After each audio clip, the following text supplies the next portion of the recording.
5 seconds. Start.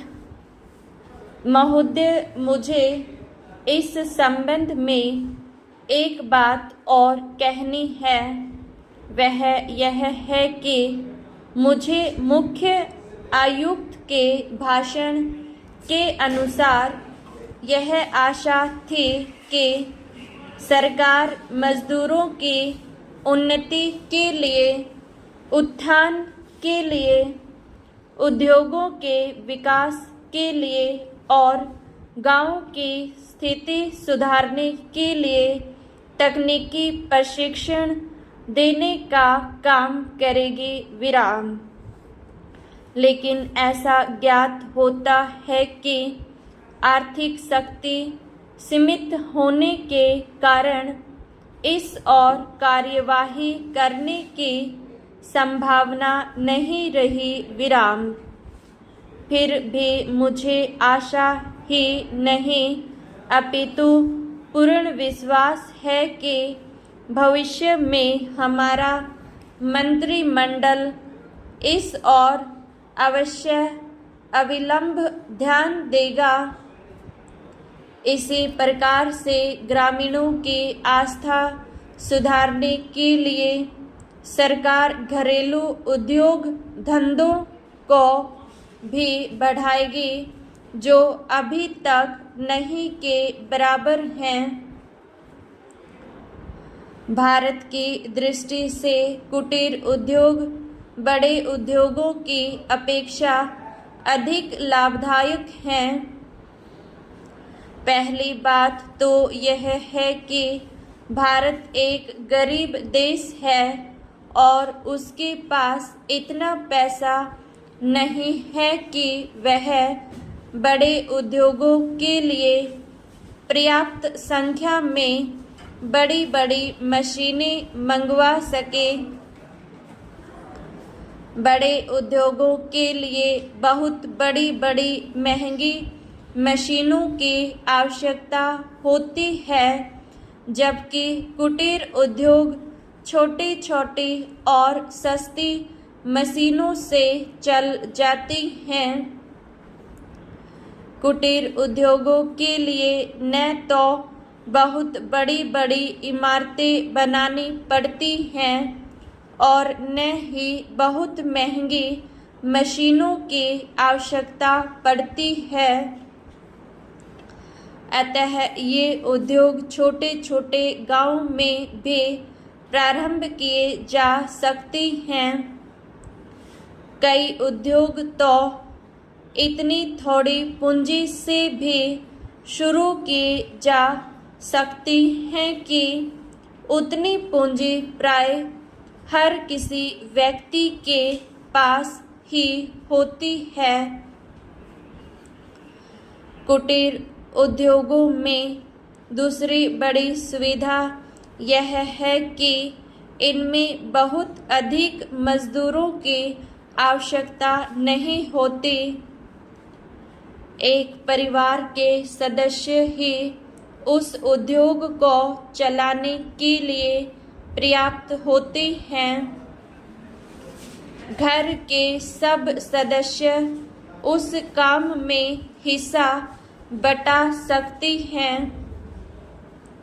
बड़े उद्योगों में प्रत्येक मजदूर को कोई विशेष कार्य सीखना होता है और उस काम में कुशलता प्राप्त करने में उसे काफी समय लग जाता है।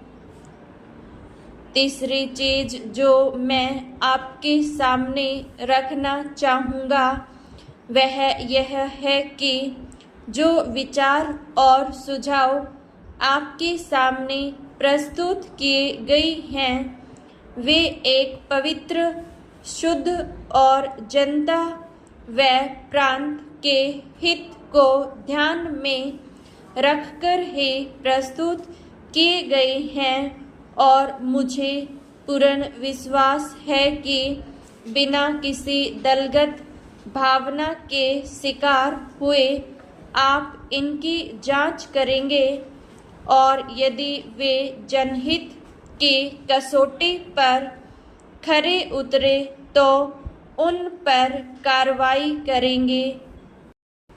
महोदय, इस संबंध में दिन प्रतिदिन बढ़ने वाले भ्रष्टाचार की समाप्ति के लिए और कर्मचारियों के रवैये के संबंध में माननीय सदस्यों ने विचार प्रकट किए। मैं समझता हूँ कि इससे कोई समझदार व्यक्ति इनकार नहीं करेगा कि भ्रष्टाचार को प्रोत्साहन नहीं देना चाहिए। अतः इस और विशेष ध्यान देने की आवश्यकता है। भ्रष्टाचार को समाप्त करने के लिए जो कठिनाइयां सरकार के समक्ष हैं, उन पर शीघ्र ही कदम उठाए जाने चाहिए। यदि सख्ती भी बरतनी पड़े तो चिंता नहीं, हमें ऐसे कदम उठाने ही हैं। मैं यहाँ यह जानता हूँ कि बहुत से लोग, जिनमें कुछ हमारे साथी भी हैं, इसकी कुछ बातों का विरोध करते हैं। परंतु यदि हम देश की उन्नति चाहते हैं, यदि हम देश को आगे बढ़ाना चाहते हैं और विशेषकर यदि आप समाजवादी ढांचे के आधार पर, जिसको कि कांग्रेस ने देश के लिए निश्चित किया है, इस देश की व्यवस्था करना चाहते हैं, तो हमारे लिए आवश्यक है कि हम इस तरह से कदम उठाएं कि जिससे लोगों को अपनी जीविका सुंदर ढंग से कमाने के लिए साधन जुट जाएं। वास्तव में यह सरकार जिसने यह साहसपूर्ण कार्य किया है, इस कार्य के लिए सबसे अधिक बधाई के पात्र है। जो लोग यह आशा करते हैं कि हर एक काम उस ढंग से होना चाहिए जिसके लिए गांधी जी ने हमसे कहा करते थे, और जैसा कि अभी हमारे एक साथी कह रहे थे कि जिस तरह से सरकार ने इस संबंध में व्यवहार किया है, वह गांधी जी की नीति के अनुसार नहीं था। यह नहीं, उन्होंने तो एक तरह से कांग्रेस ने जो समाजवादी ढांचे पर समाज की व्यवस्था की नीति अपनाई है, उसका विरोध किया है, और मेरी समझ में उनकी बात नहीं आती कि एक तरफ तो वह कांग्रेस के अंदर हैं और दूसरी ओर कांग्रेस द्वारा स्वीकार की हुई नीति का इस प्रकार से विरोध करती हैं। मैं समझता हूँ कि वह इस बात को भी जानते होंगे कि कांग्रेस द्वारा इस नीति को स्वीकार कराने वालों में अधिकतर वे ही लोग हैं जो गांधी जी के अनुयायी हैं और उनके सिद्धांतों में विश्वास रखती हैं। ऐसी स्थिति में मैं उनकी वह बात समझ में नहीं आती कि आज सरकार प्रजातंत्र और गांधी जी के बताए हुए नियमों के अनुसार आचरण क्यों नहीं कर रही है। यह बात बिल्कुल ठीक नहीं है।